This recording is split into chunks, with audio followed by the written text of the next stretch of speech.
సిద్దిపేట జిల్లాలో ప్రశాంత వాతావరణంలో ఇంటర్మీడియట్ మొదటి సంవత్సర పరీక్షలు ప్రారంభమయ్యాయి. పరీక్షలు ఉదయం 9 గంటల నుంచి మధ్యాహ్నం 12 గంటల వరకు జరిగాయి.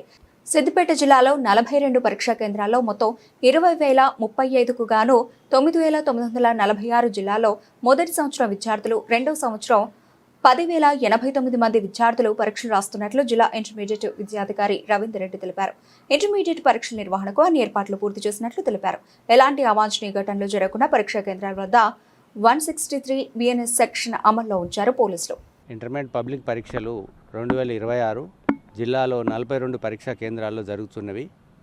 ఈ పరీక్షలో ఫస్ట్ ఇయర్ నుంచి 9,946 మంది విద్యార్థులు, సెకండ్ ఇయర్ 10,089 మంది విద్యార్థులు, మొత్తంగా 20,035 మంది విద్యార్థులు ఈ పరీక్షల్లో పాల్గొంటున్నారు. పరీక్షల ఏర్పాట్లన్నీ సక్రమంగా నిర్వహించడం జరిగింది.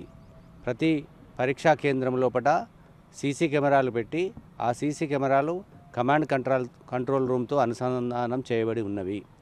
కాబట్టి పరీక్షా కేంద్రం లోపల డ్యూయల్ డెస్క్లు కానీ, తాగునీటి వసతి కానీ, టాయిలెట్స్ కానీ, మెడికల్ ఏఎన్ఎంను కానీ అందరినీ ఏర్పాటు చేయడం జరిగింది. పరీక్షలు నిర్వహించడానికి కావలసిన ఇన్విజిలేటర్లను, చీఫ్ సూపరింటెండెంట్ను, డిపార్ట్మెంటల్ ఆఫీసర్ను అందరినీ నియమించడం జరిగింది. పరీక్షలు విద్యార్థులు ప్రశాంతంగా పరీక్షలు రాసుకునే విధంగా అన్ని ఏర్పాట్లు చేయడం జరిగింది. కావున విద్యార్థులందరూ ప్రశాంతంగా పరీక్షలు ప్రిపేర్ అయ్యి పరీక్షలు రాసి సిద్దిపేట జిల్లాలో